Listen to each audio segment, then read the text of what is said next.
প্রিয় দর্শক, আসসালামু আলাইকুম ওয়া রাহমাতুল্লাহি ওয়া বারাকাতুহু। সুপ্রিয় দর্শক, আশা করছি মহান রব্বুল আলামিনের অশেষ রহমতে আপনারা সকলে অনেক ভালো আছেন।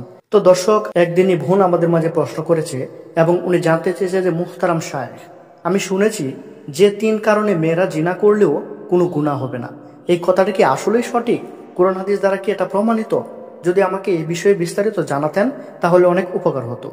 তো ধন্যবাদ প্রিয় দিনী বোন, আপনি অত্যন্ত গুরুত্বপূর্ণ একটি প্রশ্ন করেছেন আমাদের মাঝে।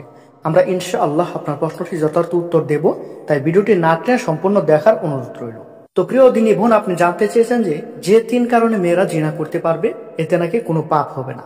তো সেই সম্পর্কে বলার আগে জিনা ব্যভিচার সম্পর্কে চলুন বিস্তারিত জেনে নেওয়া যাক। তো প্রিয় বোন দেখুন, ব্যভিচার বা অবাধ যৌনাচার করা মারাত্মক গুনাহ। আল্লাহ তাআলা ব্যভিচারের কাছেও যেতে নিষেধ করেছেন। ইসলামের দৃষ্টিতে ব্যভিচার হলো চারিত্রিক অধপতন, অনৈতিকতা, নোংরামি ও অশ্লীলতার শেষ ধাপ। ইসলাম এ কাজকে ঘৃণা করে তা থেকে দূরে থাকার জন্য কঠোর নির্দেশ দিয়েছেন। অনেকেই নর নারীর সম্মতিতে স্থাপিত যৌন সম্পর্ককে পাপ মনে করে না, শুধু ধর্ষণকে অপরাধ মনে করে। এটা একটা ভ্রান্ত ধারণা। মহান আল্লাহ বিয়ে বহির্ভূত সব ধরনের যৌন সম্পর্ককে হারাম করেছেন। ধর্ষণ যেমন অপরাধ, ব্যভিচারও তেমন গর্হিত দণ্ডনীয় অপরাধ। প্রকৃত মুমিন হলে জান্নাতে প্রবেশ করতে হলে ব্যভিচার থেকে পবিত্র হতে হবে। আল্লাহ তাআলা ইরশাদ করেন, তোমরা ব্যভিচারের নিকটবর্তী হইও না, তা একটি অশ্লীল কাজ এবং খারাপ পন্থা। সূরা বনী ইসরাঈলের 32 নম্বর আয়াত। ব্যভিচারের শাস্তিও মারাত্মক। আল্লাহ তাআলা ইরশাদ করেন, অবিবাহিত ব্যভিচারী পুরুষ ও ব্যভিচারিণী মহিলা উভয়কে 100 করে বেত্রাঘাত করো। সূরা আন-নূর আয়াত নাম্বার 2। আর বিবাহিত হলে তাদের শাস্তি হলো কোমর পর্যন্ত মাটির নিচে পুঁতে পাথর নিক্ষেপ করে হত্যা করো। জিনা বা ব্যভিচারের কঠিন শাস্তির কথা পবিত্র কুরআন হাদিস সমূহে উল্লেখিত আছে। জিনা সম্পর্কে ইসলাম ধর্মে কঠিন বিধান রয়েছে। জিনা বা ব্যভিচারের শাস্তি সম্পর্কে হযরত মুহাম্মদ সাল্লাল্লাহু আলাইহি সাল্লামের হাদিসে বর্ণিত আছে, আমি একদিন স্বপ্নে একটি চুলা দেখতে পেলাম, আর উপর দিকে ছিল সরু এবং ভেতরের দিক ছিল প্রশস্ত, যেখানে আগুন উত্তপ্ত হচ্ছিল এবং তার ভেতরে নারী পুরুষ চিৎকার করছিল। আগুনের শিখার ওঠানামার সঙ্গে সঙ্গে তারাও ওঠানামা করছিল। এই অবস্থা দেখে আমি জিবরাইল আলাইহিস সালামকে জিজ্ঞেস করলাম, এরা কারা?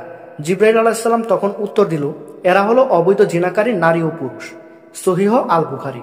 হাদিসে রাসূলুল্লাহ সাল্লাল্লাহু আলাইহি সাল্লাম বলেন, হে মুসলমানগণ, তোমরা ব্যভিচার পরিত্যাগ করো, কেননা এর 6টি শাস্তি রয়েছে। মন্দ পরিণতি এর মধ্যে 3টি দুনিয়াতে ও 3টি আখিরাতে প্রকাশ পাবে। যে 3টি শাস্তি দুনিয়াতে হয় তা হচ্ছে, তার চেহারার উজ্জ্বল্য বিনষ্ট হয়ে যাবে, তার আয়ুষ্কাল সংকীর্ণ হয়ে যাবে এবং তার দরিদ্রতা চিরস্থায়ী হবে। আর যে 3টি শাস্তি আখিরাতে প্রকাশ পাবে তা হচ্ছে, সে আল্লাহর অসন্তোষ, কঠিন হিসাব ও জাহান্নামে শাস্তি ভোগ করবে। মহানবী সাল্লাল্লাহু আলাইহি সাল্লাম বলেছেন, বিচার দিবসে 3 ব্যক্তির সঙ্গে কথা বলবেন না, তাদের দিকে তাকাবেনও না ও তাদের পবিত্রও করবেন না, বরং তাদের জন্য যন্ত্রণাদায়ক শাস্তি নির্ধারিত থাকবে। তারা হলো ব্যভিচারী, মিথ্যাবাদী শাসক ও অহংকারী দরিদ্র। হযরত ইবনে মাসউদ রাদিয়াল্লাহু আনহু থেকে বর্ণিত, তিনি বলেন, আমি একদা আরজ করলাম, হে আল্লাহর রাসূল, আল্লাহর কাছে সবচেয়ে বড় গুনাহ কি?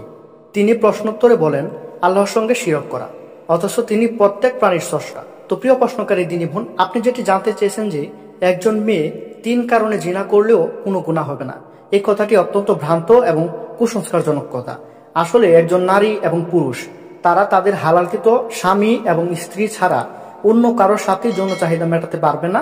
অন্য কারোর সাথে যদি সে যৌন চাহিদা মেটায় তার সম্মতিক্রমেও, তাহলেও সেটা জেনার পর্যায়ে চলে যাবে এবং এটা অত্যন্ত বড় জঘন্যতম গুনাহ হবে এবং তার জাহান্নামের কারণ হয়ে দাঁড়াবে। তাই এই সমস্ত কুসংস্কার থেকে বেরিয়ে আসুন, সঠিকটা জানার চেষ্টা করুন, বোঝার চেষ্টা করুন। আশা করছি আপনাকে বুঝাতে পেরেছি।